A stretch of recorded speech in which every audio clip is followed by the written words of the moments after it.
So let me give you an introduction to who I am. I'm Ben Smith. Endless Empire is what I'm also known as, aka Endless Empire. That's my dog Rebel. What I do on different platforms, because I don't do much on YouTube, I think I'll give YouTube a whirl. But what I do is I'm actually a very famous upcycling artist. And I couldn't help but see the comments on the gate when I was putting the stuff on there saying that, it looked great without all the junk on it. Well, let me tell you about this gate. This gate is exactly, when you go across that gate, all the upcycled stuff you see on the gate is everything you see down on that 7 acres. So if you don't like any of this, you're not going to like what I'm about to give you a tour of. This right here is what I would like to call a pet cemetery fence I came home from Texas with. I travel America doing this stuff. The sickle bar that I added to the top of my gate, well, that's just supposed to look deadly. Then we got a sickle, another actual sickle, and then we got this, which I turned into a Cupid's arrow. Most of this is all reclaimed. Well, actually all of it is. These timbers here are from a 110-year-old barn that I tore down. My whole theme is upcycling garbage. If you don't like any of that, then you definitely wouldn't like my beer keg sconces that I've got on each side. Almost forgot to show you this bottom rail on here. This and this, that is actually a hay trolley track. This is the catch for the hay trolley. That's the trigger that drops the fork. And when the hay trolley would drop the fork, you'd have to use that fork. And if you don't like all the junk I used on that gate, you definitely wouldn't like the fact that I cut milk jugs in half and used them as wall sconces. You wouldn't like that I used a railroad track that's got a date pin right there of 1963. You wouldn't like that I repurposed a grain bin into a grain bin gazebo. You wouldn't like the fact that on the porch I used the hay trolley that I just spoke of and turned it into a chandelier with fireball jugs. And you wouldn't like the fact that I've got a Jackson fork up there that would hang from a hay trolley that I use as a dumbwaiter for the firewood to go through that window. It actually goes up and down. See the winch? Now I'm going to take you in the guest house to show you what's going on in there. Later video, I'll show you the 10,000 square foot barn that's down the hill. You probably wouldn't like the fact I used hand-hewn timbers that are about 130 years old for my front porch roof. Let's go into the garage, where the only space in this house has any kind of drywall. You probably wouldn't like that I used a tire and I stuck a light bulb in it. A junk tire, who would do that? That's tacky. And heaven forbid I use junk barnwood and tree branches and make something like that.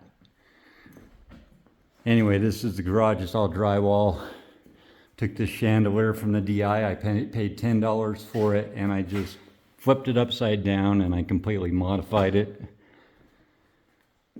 This is the garage. I've got another hay trolley there that I've got to do a little more work on. Got a planer that I fractal burned. Got all that antique stuff, that old junk that shouldn't be on an entry gate. You can sleep in my garage if you want.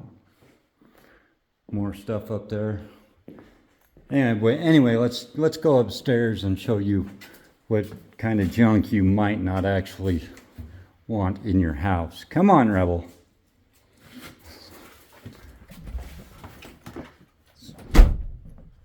Never really done a video of this, but here we go. This is the entryway. This is an old redwood deck that I took down and I split the boards. Everything on the wall is reclaimed redwood. That's a black walnut seat bench. That's all reclaimed wood. The timbers I made myself on my sawmill and I fractal burned them.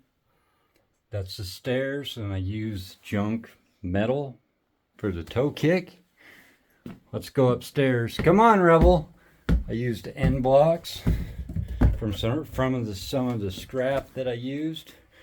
All my windows are black walnut window sills. These lights right here, those all are junk out of an old barn. They were 240 volt and I switched them to 110s. Let's go upstairs. It's kind of dark up here. Let's hit the light.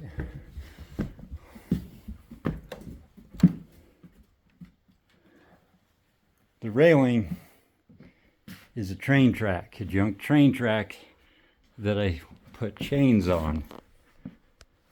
The railing going down is 1.5 inch rebar.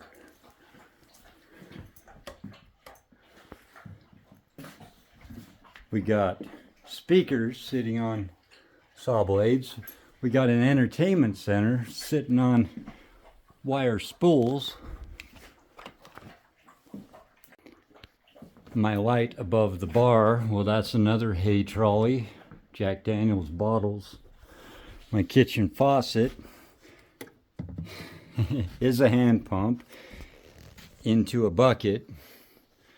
That's what it looks like with the lights on. I reused some, well, not reused, but I used some scrap concrete and made a coffee table out of it. This is the firewood that comes up through the window with the Jackson fork. This right here is an old candle holder for a mine shaft. They would use these as timing devices. When the candle burned out, it was time to leave the cave or the mine. You probably wouldn't like the fact that I used barnwood on engineered trusses and left the trusses exposed. You probably wouldn't like the fact that when we go into the bathroom, my vanity is a wire spool with another hand pump and another bucket sink, saw blade mirror, saw blades around the mirror. The bathtub, it's a watering trough with another hand pump to fill it. Shower head is a watering can, light fixture, coil spring and chain. This is how you run everything, is with gears. The bathroom, the toilet, is an outhouse. Open up the outhouse, you don't see porcelain, you see a wine barrel. It's covered. I covered the porcelain with a wine barrel. And you flush it with these pulleys and this noose. That's for entertainment purposes only. Probably wouldn't like that I bought a fridge for 50 bucks and I dressed it up with all that stuff. Go into the bedroom, got a half watering trough. It's fractal burned and that's storage for blankets and stuff. We've got over here exhaust manifold. Turn it on right here. Yeah, it's a can. It's a can, but it works as an outlet. Then we can turn that on right there. Come to this side. This is what a functional alcoholic would look like. Right here. Turn the bottom light on. Turn it again. Turn the top one on. Turn it again. Got all that going on. Then underneath the bed on both sides, I've got drawers. This is actually the dresser. Drawers on both sides. The TV's actually in the bed. If you like to watch TV, I don't. But here's the TV coming up. Took a hay scale, put it on this right here. That's a hay scale. So when you hang something, it tells you how heavy it is. So any lady that sits in there, I can tell you how heavy you are. Let's go out on the deck. The deck is all used redwood decking. Somebody threw away because they didn't like that it was gray. I love that it is gray. The light fixture for the deck. That's a Jack Daniels bottle. Tractor That's a tractor disc, and then I added a saw blade to it for body. Then there's another saw blade. Got another train track railing out here on the deck with more saw blades. Anyway, if my entryway bothered you, it's actually a description of what's on the property. Anyway, this is just some of my house where I like to leave studs exposed, and I use barn wood on every single aspect. Everything inside of this building is reclaimed except for the engineered trusses. Everything you see, every bit of it is reclaimed. I even tried to reclaim railroad spikes and turned them in to hand pulls, which I wanted them to look like wooden crates. Anyway, if you think that this building is cool, well, this one's tiny compared to the main building that's going down below. I also use telephone poles for my carport. But the building down below, so anybody that stays in this building, they get this I'm turning into a little outdoor kitchen. The wind always blows from that direction. That's why I've got this all here. But I'll have a telescoping fire pit that comes down from the ceiling. But anyway, that barn down there with the 2 grain bins on each side of it and the silo in the middle, that is what's going to be spectacular. Subscribe if you want to see what's going on down there. Anyway, if I say I'm one of the biggest upcyclers in the nation, I truly am.